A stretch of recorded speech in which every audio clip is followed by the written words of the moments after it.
Good morning, good afternoon, good evening, wherever you are in the world, whether you're in Canada, East Kent, or Freetown, Sierra Leone. It's great to see you.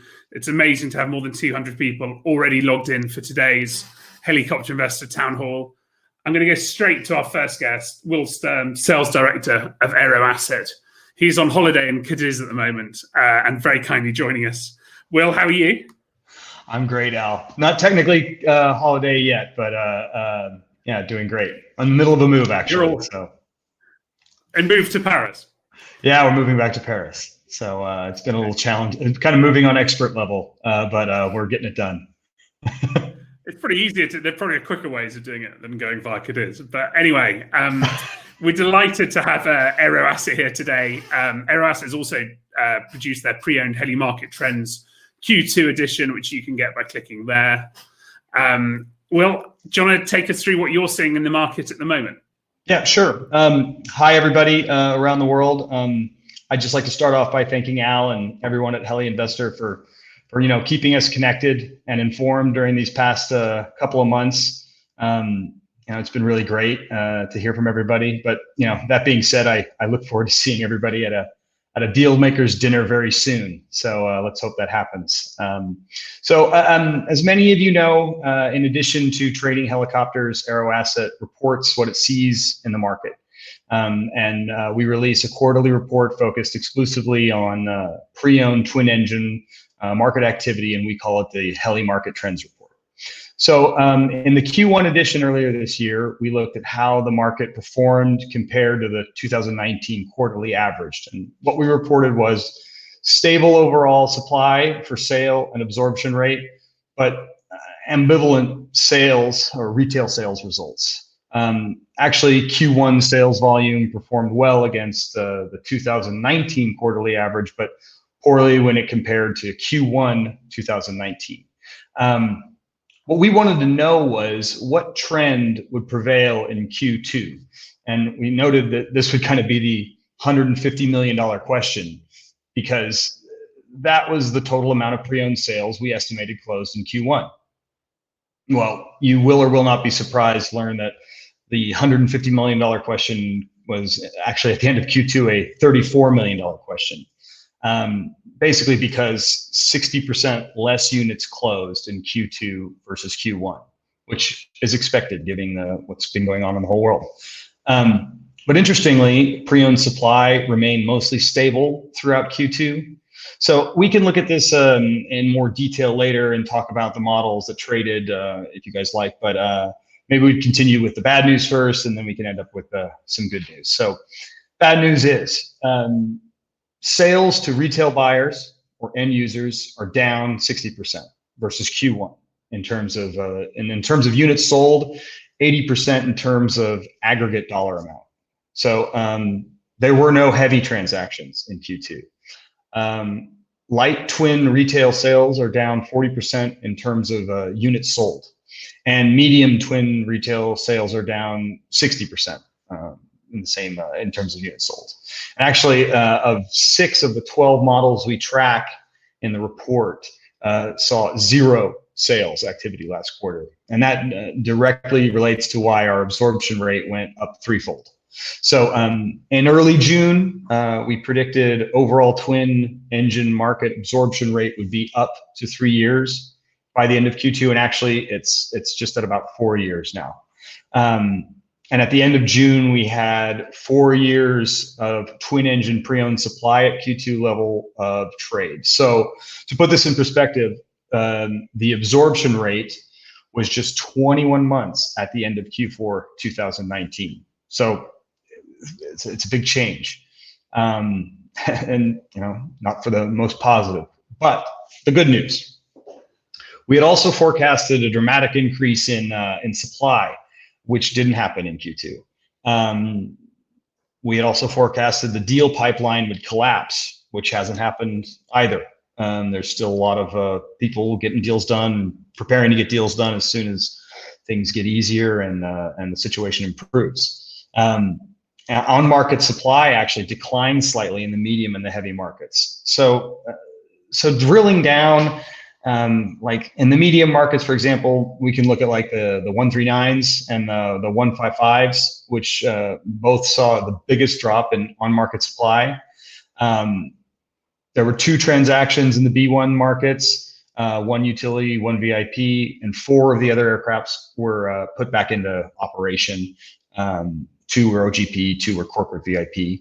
There was 1 139 transaction, which was VIP, and 8 of the aircraft went back into operations. Some will likely come back after COVID effect, but 5 were configured VIP and 3 were OGP. So I guess in conclusion, Al, and everybody out there, I think we have to look at Q2 2020 very positively and hopefully as somewhat of a symbolic quarter, kind of a testament to the resolve of all of us in the industry who haven't thrown in the towel. The operators, the OEMs, the financiers, the maintenance facilities, escrow agents, and freight companies. Everybody that makes it work.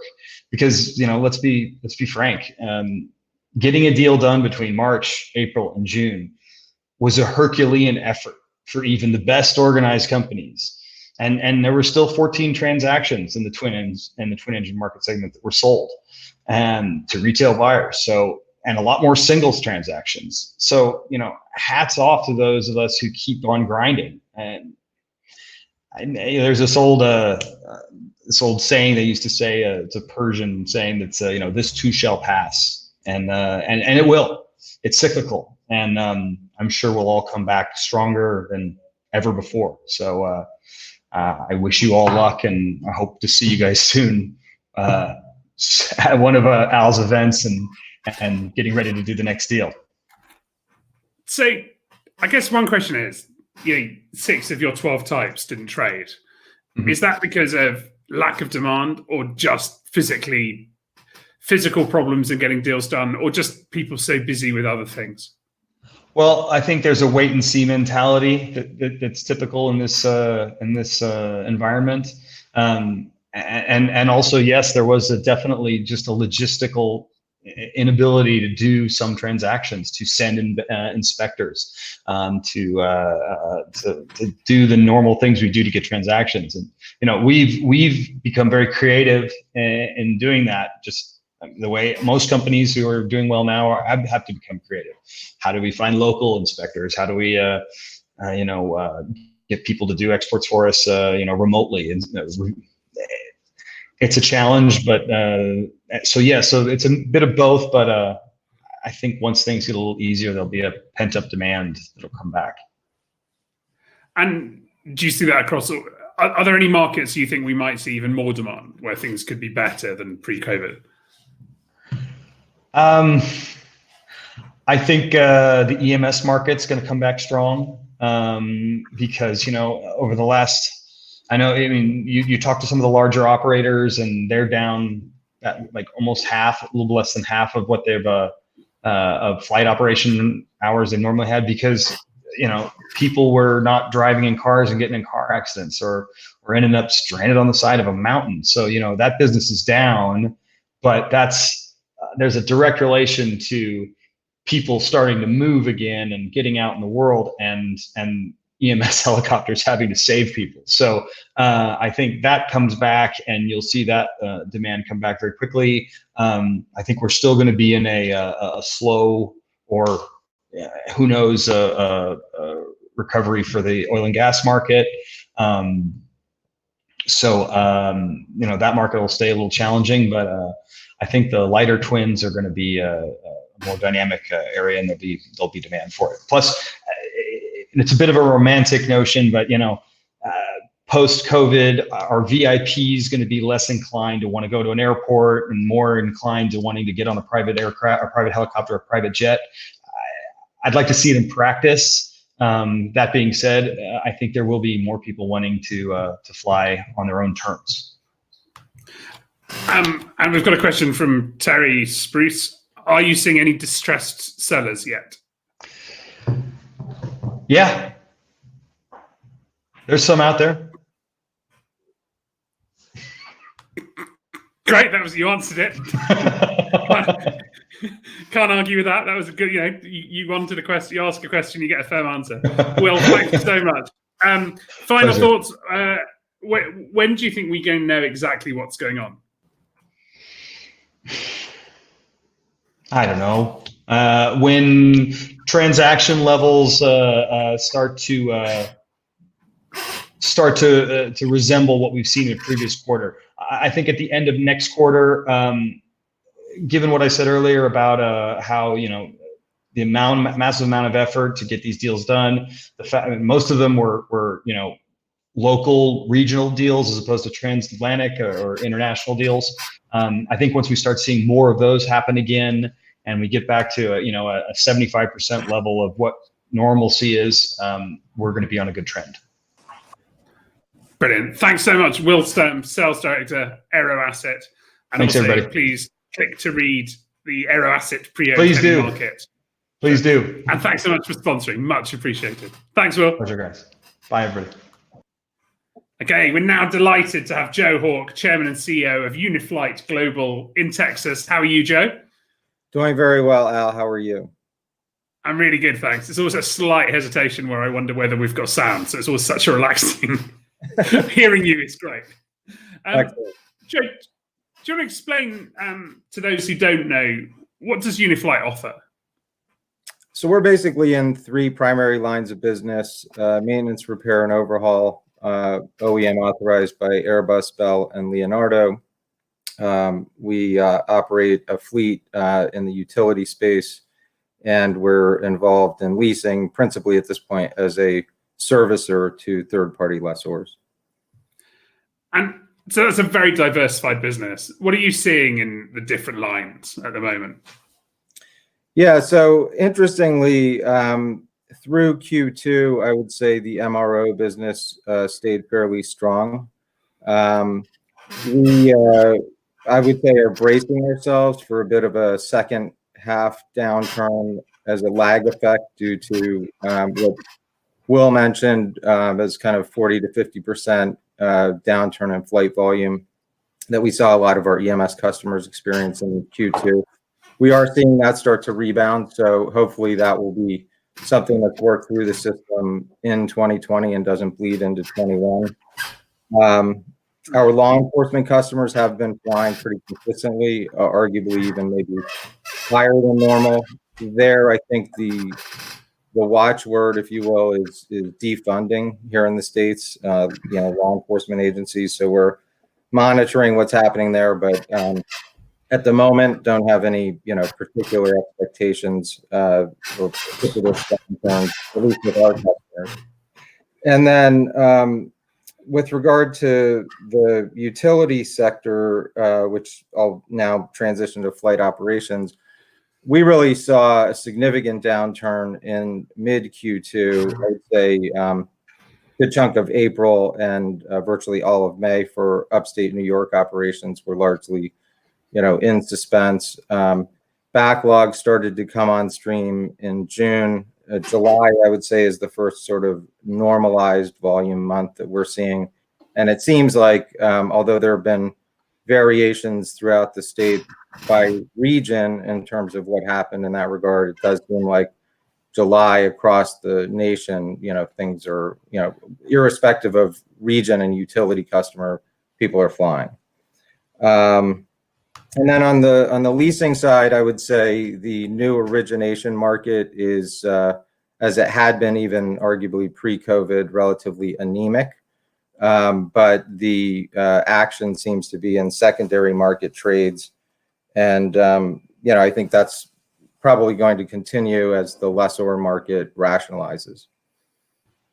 So you're seeing on the MRO side, was this people thinking operations, I'm not going to be that busy for a few months, I'm going to get the maintenance work done now?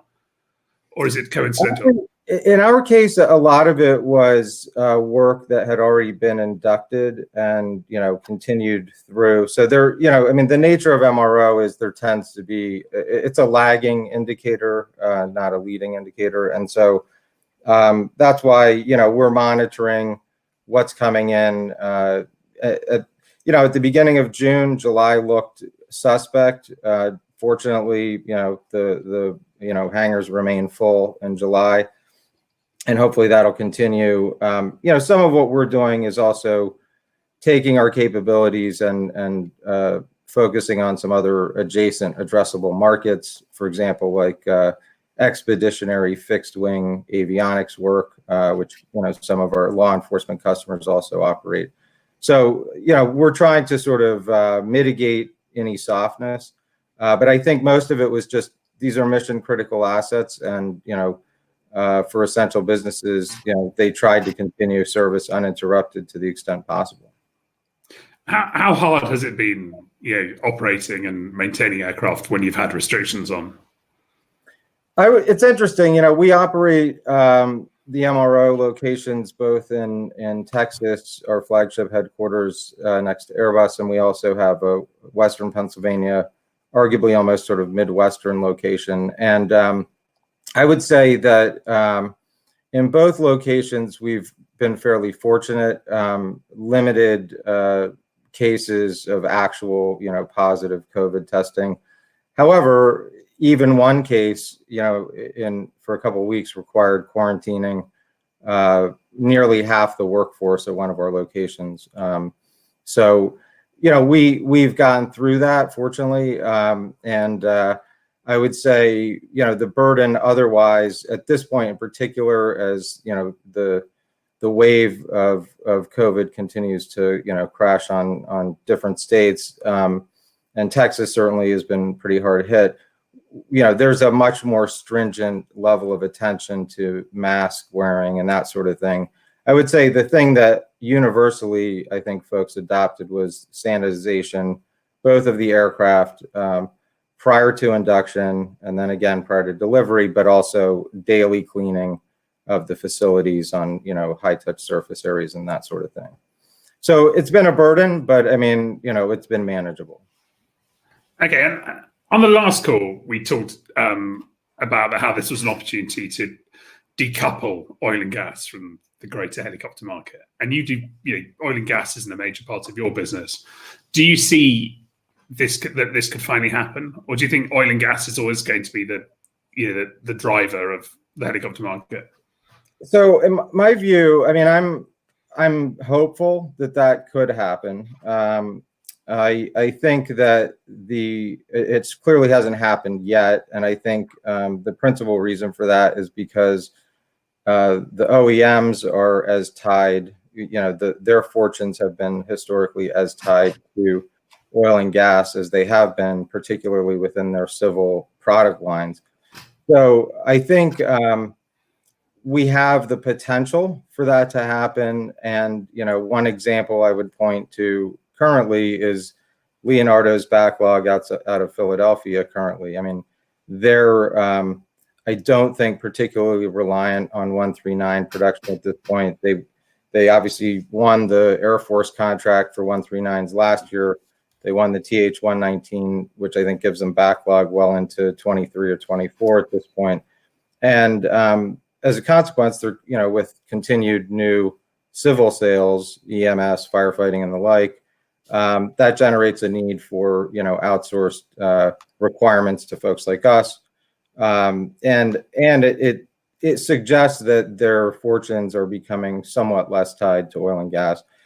But, there are plenty of other counterexamples of, either NRE that, it's questionable as to whether it'll be recovered, or just, the historical focus. So I'm hopeful it can be decoupled. I was cheering for it when Sharon mentioned it last month. But I think it's not in the immediate offing if it can happen at all. It's very hard, isn't it, for the industry to get rid of something it's been using so long, I guess. Yeah, arguably the original commercial application starting in the 50s of a helicopter. Okay, that's brilliant. Joe, thanks so much for joining us. Joe Hawke, Chairman and CEO of Uniflight in Texas. Thanks so much. Cheers, good to see you. Take care.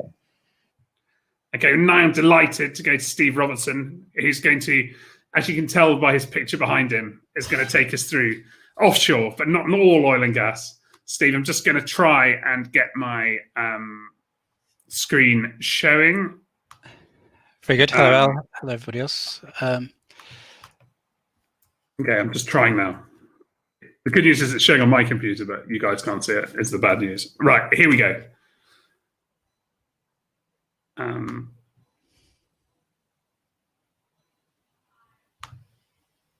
Share. Okay, is that working?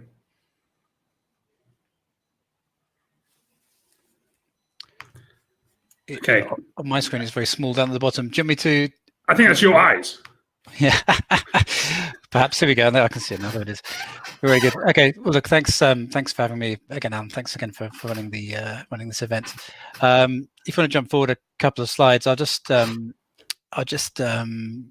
give a quick sort of headline of what I wanted to speak through. I think last time, perhaps the time before, we were talking about some of the oil and gas markets. We were really right in the middle of the despair. The oil prices had fallen to negative levels. We'd seen 20 million barrels a day of demand come out of the market, and the numbers were all going in the wrong direction. I can't see the slides, Al. I'm not sure if they're coming. Sorry, yeah, it's coming. But yeah, look, I think I was putting the data together for this presentation, and I came out of that process with a fair degree of optimism. I think from the fundamentals point of view for oil and gas, oil prices are back north of $40 a barrel for both Brent and for WTI. They're not the sort of levels that are going to get the oil companies opening their wallets and spending money on new field developments just yet, but it does mean we're out of the woods in terms of having a large proportion of the fields that are running at negative cash flow, and in fact, most offshore oil fields will be cash positive at $40. When we look at the rest of the markets, I think utilization in oil and gas has been trending downwards really until the last 3 or 4 weeks, but that's now starting to improve offshore, and I'll come back to that in a minute. I think elsewhere we look at what's happening, and we see there's clearly impact for second wave of coronavirus outbreaks to hit the market, and that I think is always going to be there until we've got some kind of vaccine, some kind of solution. But we're starting to see the data showing some improvement in other markets as well. If I jump into oil and gas, we're looking at UK weekly at the moment. This is probably one of the most positive stories. Until 3 or 4 weeks ago, we were at the worst point, minus 40% flight volume versus 1 year prior, which is pretty disastrous. But in the recent weeks, that's improved dramatically. So we're now 25% down on where we were last year, which still isn't great, but is the best week we've seen since the middle of April. So I think that's very positive. I think you got two things have happened really. You've had the first of all, people simply going back to work offshore, but you've also had some of the restrictions in the number of people you're putting in each aircraft being lifted. So you've got crew being tested at the terminal, and obviously prior to getting on board, and you've got face masks, SNUDs that are being worn by the crew themselves. That said, there have been some aircraft that have been parked, and we're tracking those. As in the North Sea, there's 2 that have been pulled out of service and put into Humberside. But as I say, the data for the first time in a long while is now going in the right direction, which I think is a cause for positivity. If you jump to the next slide, if you look at how that data sits in terms of March versus June this year, there's a big difference in some of the countries. I mean, we've heard on the news about East Timor bases being effectively shut down and moved to Australia. In Nigeria, again, you'll have seen in the news about pilots being arrested because they didn't have the right permits to fly. There was confusion between the regulation at the state level and the national level. And then in other parts of the world, in Guyana, there were two of the rigs stopped working and have just recently started up again. Clearly, in other parts of the world, you've seen a different impact, just depending on local issues. The global average March versus June is about 25% down on where it was in March. But as I say, we're starting to see lots of encouraging news flow coming through. In addition to what I've said already about the rigs being reactivated, we've seen some of the super mediums that haven't worked since April, March have in recent weeks come back into service in Middle East, in Angola, for example, down in Luanda, which I think is all positive. And on the operator front, again, the impact in terms of the change in flight volume is really probably mostly a function of geographic exposure more than anything else. If you jump to the next slide, I've got a few that I'll try and whiz through here. EMS, I think Will hit the nail on the head earlier when he was speaking about this, which is that there's, simply put, if everyone's in lockdown, they're not going to have car accidents, they're not going to break a leg on the side of a mountain. There's simply not going to be the frequency of and the need and the demand for the aircraft in the same way as it would be if the world was working as it should be. I'm just showing the Babcock onshore EMS activity here on this slide, and you can clearly see the impact of the coronavirus outbreak and the lockdown. But equally, you can see that's now come back to pretty much normal levels of activity versus 1 year prior. And in fact, you're here, and I'm sure it's the same where you are, not too far from the M25. You can see the air ambulances are back in the air in a similar sort of volume. So I'll jump to the next slides. The other thing I wanted to speak about, spent a fair bit of time looking at this recently, is offshore wind. And I think, until recently, offshore wind was, it was expensive. It was close to the shore, 5, 6, 7 miles offshore. People were traveling out there in boats, in tin cans, effectively, to go and service these turbines. But, now what we're seeing is that in the recent past 2 or 3 years, projects have become cost competitive in their own right, so they don't require subsidy, and they've become multi-billion-dollar mega projects. So the big engineering construction firms, blue chip energy companies and utility companies are now sanctioning lots of these projects. And remarkably, despite the difficulties we've had in the last 3 months, we've seen more money committed to offshore winds in year to date in the first 6 months of this year than we saw in the entirety of last year. So this is really starting to take off, if you excuse the pun, and really drive a huge increase in expenditure, not just in the wind farms themselves and in vessels and construction, but I think we'll see that filtering through into rotorcraft. And the main reason for that is these projects are getting larger, and they're getting further from shore. So the cost of one turbine going down is far greater. Here you've got the UK, which is showing the projects. You've got obviously where they are, but also the size of the bubble shows the capacity. On the left-hand side, you've got the current projects and the projects in build.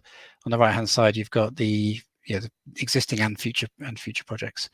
Then the UK, we've got rotorcraft working on the west coast from Barrow and Furness near Lake District, 135s, or 135, and the Humbersides.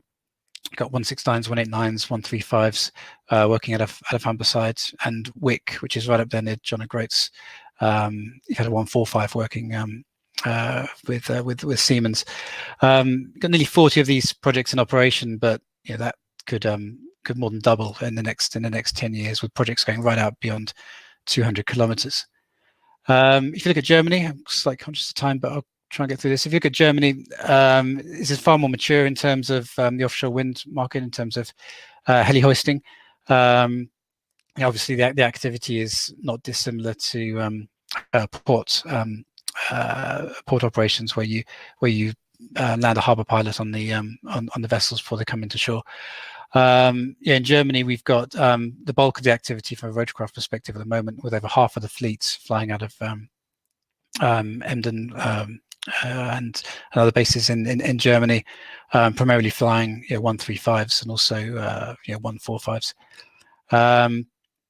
Some of the experience that's being developed here, or has been developed over the last 10 years, is now starting to be exported as well. We've seen, again, in the recent few months, we've seen joint ventures being put in place between Heliservice, for example, and companies in places such as Japan. So really, the story until date has been very Western Europe dominated. The 3 largest countries for wind have been China, Germany, and the UK. If you jump to the next slide, however, you look at what's going to happen in terms of the future projects, and you've got almost exponential growth in capacity installed. you've got a huge increase in projects being installed, not just in Western Europe and China, but also right across Asia, and particularly in Vietnam, Japan, Taiwan.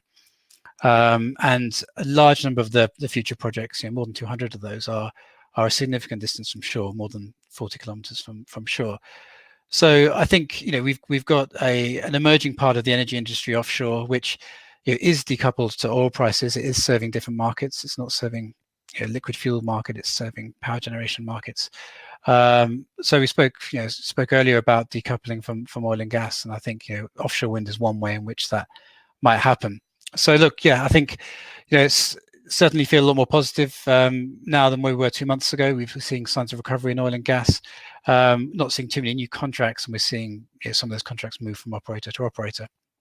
But at least the market's going in the right direction. I think the stimulus as it comes through, no one's going to bail out oil companies, or it's not going to be very popular if that is the case. And clearly the green sector, renewable energy sector, is going to be a focus for either direct support and subsidy, or perhaps easing of planning regulations and other measures to accelerate projects. But look, I think even for offshore wind, it might seem like a niche activity, but you've got the potential there for over $1 billion worth of aircraft, and and similar size opportunity for the operators. So thanks for having me on again, Al, and hopefully that's been interesting. That was great. And apologies about the problems I had showing it at the start, but we got it working in the end, or I got it working in the end. It was all my fault that it wasn't working. Just roughly, how long does it take for an offshore wind project to start needing helicopters? Is it from the start, or do you have? Are we talking 3 years' time, or? You've essentially got two different types of operations. You've got vessels that are working on the construction and the installation, and they will be out there from when the turbines are being installed, and that will quite often be more of a similar activity to oil and gas, where you're either flying to a helipad on a vessel or you're heli hoisting onto a vessel. So that's pretty much from when construction starts. And then when your operations are started, you've got a combination of both planned maintenance and unplanned maintenance. I think the unplanned maintenance is more likely to require helicopters, and the planned maintenance will be a combination of helicopters and vessels. And again, that's likely mostly to be heli hoisting, which drives the demand for these sort of light or light medium twin engine aircraft with very good one engine in operative performance, which is why you've seen a fairly small number of different types of aircraft being used so far. Great. And we've got another great question from Sharon Desfor. Are wind farms insisting on new aircraft, or is this a possible home for some used aircraft? The deliveries, recent deliveries, have been new aircraft. In fact, I think there was one delivered a couple of months ago from Germany to Ostend for NHV. I think that was a 145 from memory. But there's no particular reason why modern second-hand aircraft couldn't be used in this market. I mean, it's, as I said earlier, it's not a million miles away from some of the other applications for heli hoisting that we've seen in Western Europe, for example. So look, for sure, I think for the 135, 145, 169 for heli hoisting, and then for flying out to the platforms, the larger medium aircraft such as the 139s, they're all applicable. Okay, that's great. As Clark McGinn says, that was a great overview, Steve. So thank you very much for joining us. Okay, thanks. And we'll share your slides afterwards if that's okay. Sure. Yeah, of course. Okay, cheers. Thanks so much, Steve. Thanks. I'm now delighted. We've talked about offshore and optimism. Now delighted to have Sara. How are you, Sara? I'm very well, thank you, Alistair. Thank you so much for having me. Not at all. Valuations manager, Ascend by Cirium. Great to have you. As an appraiser, what models should people be looking at? What's interesting out there? It's all very interesting these days, isn't it, Alistair, really? But I think all of them are to watch. Really, I think the introduction of the 160 and how that's going to happen is one thing that is going to be really interesting. The 139 is still doing well as always, although it has faltered a little bit with the downturn that we've seen this year in the offshore market. But I think one of the most interesting and perhaps uplifting stories that I've found in recent months is the comeback of the H225. It is a machine that appears to, after its demise back in 2016 and the regrettable and fatal accident up in Norway. I think we all remember that crisis and how it was essentially taken out of service in most jurisdictions. It left us with a lot of surplus, some of which have been absorbed by the military sector. But we're now also seeing it finding a real home in this sort of utility heavy lift sector. And some of the surplus that we've seen on the ground for a significant amount of time is starting to be absorbed by that. So as far as values goes, it has held flat at the half-life market value in utility of 3.4 million since the values came back in 2018 to being increased to 6 million in this value review. I think the dynamic that is playing out there amongst the heavies could be very interesting and could indeed be one to watch.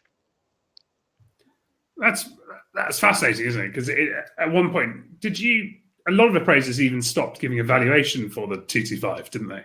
They did, and we also did. We stopped supplying values in June 2016, and we actually had them offline for over 2 years until October 2018, when we started seeing coming back in very small amounts. Since the crash, it's taken about 4 years for the asset to get to this point. It is quite a rugged aircraft. It's part of a very proven Super Puma family. A lot of people liked it. Airbus helicopters themselves have been very active in trying to get this asset back into service, and by all accounts, it is looking positive at the minute. When you then take the relative shortage of S92s in SAR configurations, for an example, we're starting to have a real dynamic playing out there that could be very interesting moving forward. Do you think the 225 will ever go back offshore, though? I know there's still jurisdictions. I'm thinking maybe the big markets like the North Sea. I think it's a very long way for the asset to go back, especially in the North Sea, in the offshore market. As we've seen with S92 as well, that is suffering from a bit of excess capacity at the minute. We don't really have the space in the market for another heavy. I think the search and rescue segment provides a slightly different dynamic and perhaps a slightly different opportunity. So we see the Super Puma flying in SAR capacity in Greenland and in Iceland. There's a few contracts, I've been told, coming up in Norway that requires a heavy SAR capacity, and with the absence of S92s and the huge expense in transitioning an S92 from offshore to SAR, you kind of start thinking that perhaps that is an opportunity, perhaps it's not. I don't know. We're yet to see, but it could be an interesting dynamic. That's great. And finally, what are you seeing with other heavy models? You talked about the S92. What about the new models coming into the market, like the Relentless? I think the Relentless could be very, very interesting, and a lot of the market in general seems very open to that size category. I think what we have seen with the super mediums is that we're really suffering from lack of available financing. So for a new type to come into the market, for people to realize the return on investment based on the length of contracts that we see oil companies offering today, I think it's going to be a struggle. Equally, the S92 fleet is getting older, but again, you are realizing efficiencies there in terms of maintenance. We've seen Milestone snapping up the amount that they have to supply the aftermarket. So in this market, and judging from the challenges the super mediums have faced, I would say that it sure is looking at an uphill struggle. Not saying that it's not a good aircraft, because I think it is.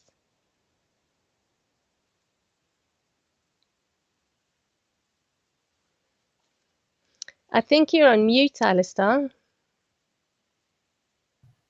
I was on mute because my chair is so squeaky. I was trying to save you all from the noise of my chair. Thanks so much, Sara. That was great. Thank you for having me. Thank you, Alistair. Thanks, Sara Dhariwal, Ascend by Cirium. And now we're delighted. We've had a lot of people from England, more to come. Delighted now to have the one and only David Crick staying up for another night. How are you, David? Doing great, Al. Doing great. Hi, all. So we've had some great overviews. We've had some great data. What are you thinking about the helicopter market at the moment? I really I think that size says it all. Yeah, well, maybe I'm just tired. I don't know. I think it really depends on what prism you see it through. Because, you know, if you look at it from the angle of offshore oil and gas, you're going to have a very different overview to if you're looking at it from a say a H135 EMS perspective, because they've got different operating profiles and different different market spaces. Because I know, like, if we just take the little area of Australia, early in the year, in sort of December, January, and February, a lot of the operators that were working in the fire control area were having their biggest revenue season in probably arguably 4 or 5 years, which is devastating for the people having to fight through the fires, but really good for their utilization and their capacity. And the same with smaller helicopters like Robertsons that are used in mustering, or as the Americans might call it, the ranching. We've seen through this last few months that the values of them has actually not only stabilized but gone up a little bit. So it really depends on the market segment that you're working in and the market segment that you're operating in, as well as the geographical area that you're in, because it's going to change things depending on what segment you're working through. So, whereas if you go to another segment like tourism, and in Australia, you know, tourism's quite a significant portion. It's gone from working about 25% of the helicopter market to near zero. You know, the operators are sitting around, and we've got operators that we're aware of that have stopped issuing certificates of release to service for their fleet, and they've changed their insurance from full activity just to ground cover only, on the basis that that's going to help them save money and ensure that they make it through this period. So it really does depend on the segment that you're operating in and interested in as to what the conditions are like. John Desville said, David, your ability to be comprehensible after midnight is astonishing. David, have you gone? You obviously get involved a lot with working for financiers and leasing companies. Are you seeing a lot of activity there at the moment?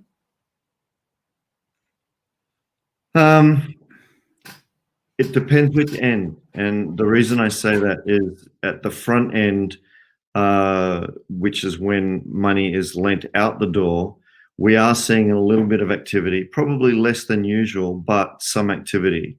And it really gets down to the fact that helicopters are what I would call a utility vehicle. They're utilized as a vehicle. So if there's a contract going on or there's some aspect of the marketplace that needs the helicopter, there's activity and financiers are active and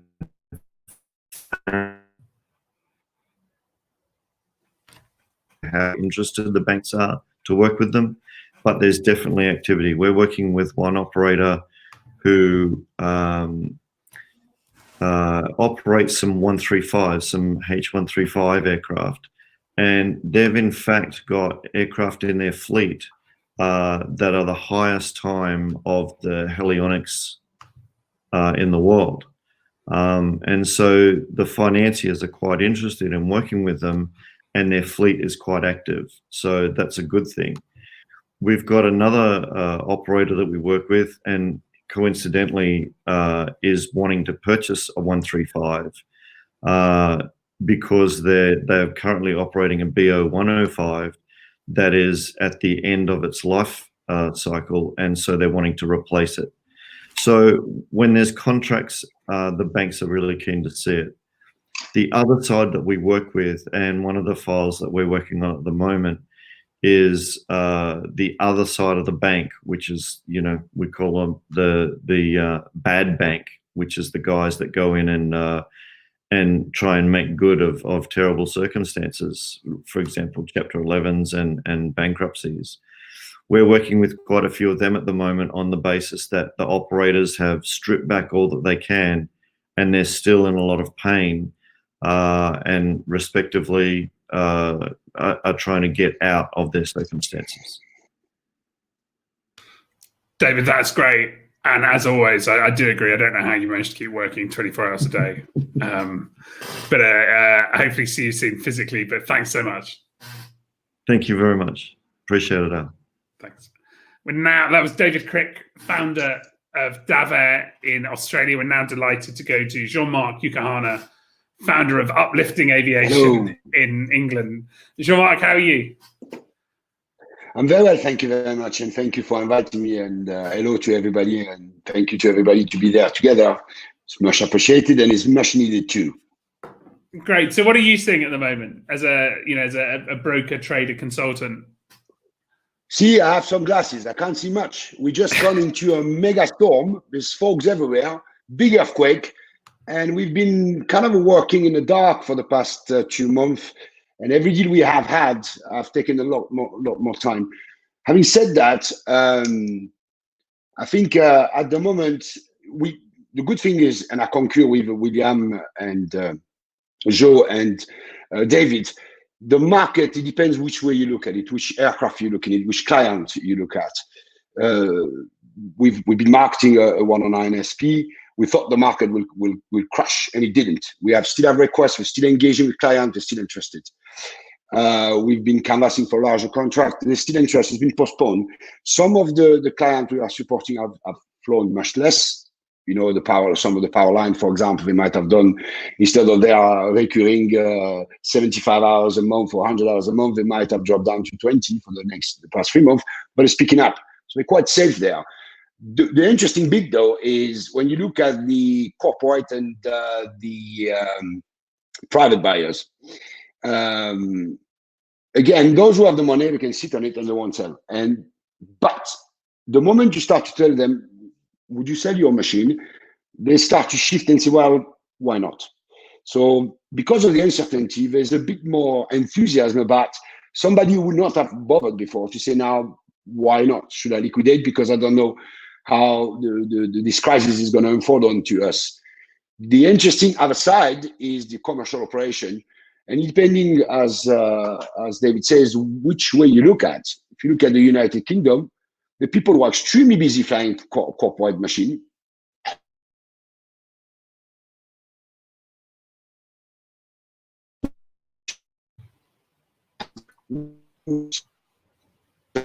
such as Windsor, Silverstone, Ascot, Goodwood Festival of Speed, we bank on those times in the year to sell their flight hours as charter. They will be impacted. At the end of the days, we have this earthquake. Who is being damaged, and how far the damage is, it depends on how long the story is going to carry on.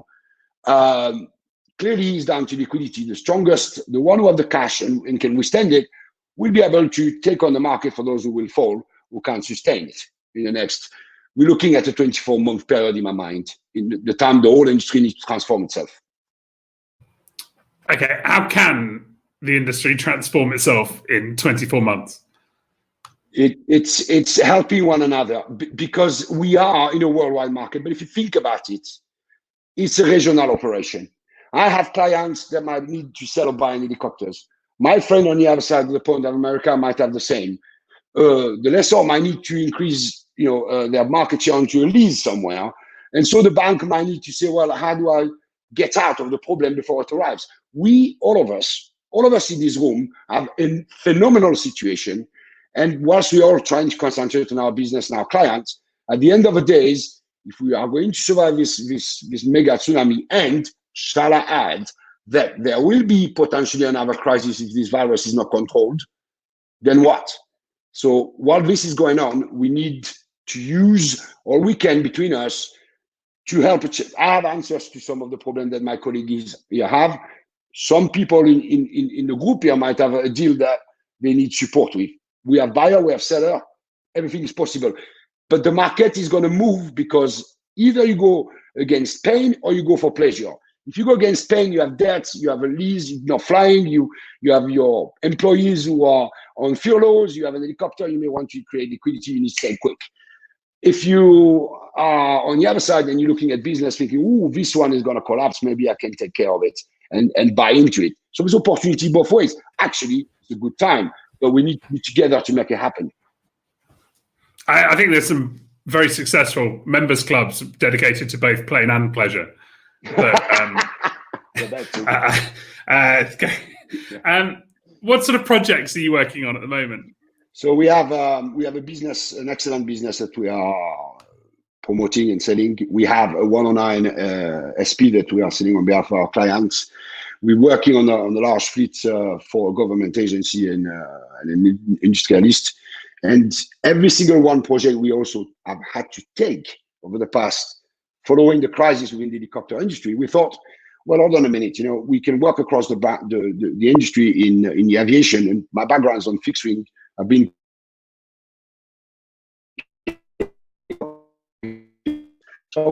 trying to help our colleagues who find themselves in the situation today with potential stupendous amount of aircraft that will be grounded, commercial airplanes. So we team up with some partners who have an AOC. We can operate the aircraft, we can manage the aircraft, we can remove the pain or try to mitigate or help them get a bit of gain. So we have this activity that we have to kind of, unfortunately, it's been hit really hard. But because it's been hit very hard, people are going to need solution. Say in the helicopter industry, if you are going to go after sorting out somebody else's helicopters or helping them, as William said, you've got to come with some very bespoke solution. You have to be extremely fast in responding. The client that we have, if they need something, they ask you about your helicopter, you've got to come up with option number one, option number two, solution number one, solution number two, and facilitate the deal. You've got to be running a marathon at Usain Bolt speed all the time, and you have to be like a wolf, resilient. Otherwise, the deal will break 1, 2, 3, 4, 5, 6 times before you get to the end of it. So you have to have this ability across market segment within the helicopter, outside of the helicopter, possibly also with some of the core expertise that you can apply to try and sustain yourself for this crisis. Okay, and just to confirm, you think we're 2 years away before we know what's going on? On a provider that there's no continued extension of lockdown, pandemic, quarantine, because that will not facilitate the recovery.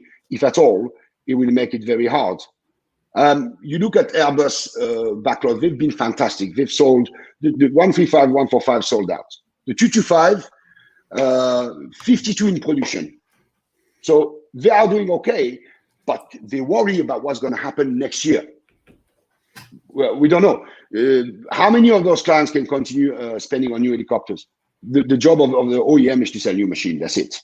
And we all have to help them doing so, whether it's through finding solution recycling or changing the fleet from one client who wants to upgrade from an older helicopter to a younger one, but not a new one. We all have to help churn the whole thing in terms of replacing the helicopters, facilitating new clients, and so on and so forth. So the manufacturer is the one to follow through on this, I think. Brilliant. Thanks very much, Jean-Marc. Interesting to see that 60% of the more than 200 people watching this are still optimistic about 2020. I take it you are, Jean-Marc? You're not optimistic. What did you vote for? I'm pragmatic. I like certainties. I don't like gambling. And if I was to talk to somebody who wants to invest in the aviation today, I would say there will be great opportunities. Let's see what the aviation staff is going to do to protect that business to be valuable, to be. So I'm confident because we are not as it as the. We are shielded a little bit because of those different market segments. They all have mandatory requirement for helicopter, one or the other, and because in the corporate world there are people who are very wealthy. Rightly say, as William said, people who are wealthy today will airport in their life through a potential virus contamination. So we will see an uptake somehow too, you know. So I'm positive, but I'll say 24 months because there's a lot of debris there, and we don't know where the cracks are. The cracks will take about 6 to 8 months to see how this goes and who has the liquidity to go through these challenges. Brilliant. Thanks so much, Jean-Marc. Great seeing you. Appreciate it. Very well. Thank you. And there we are. It's the end of the July one. Please join us next month for a special helicopter leasing issue. We'll explain why it's special next month. We look forward to seeing you all there. Stay safe, stay well, and keep on enjoying the helicopter market. Thanks so much, and thanks to all our guests. We'll send out the slides from Steve's presentation earlier, and you can access the Aero Asset Report, and we'll also send you the contact details for all of today's speakers. Thank you very much, and goodbye.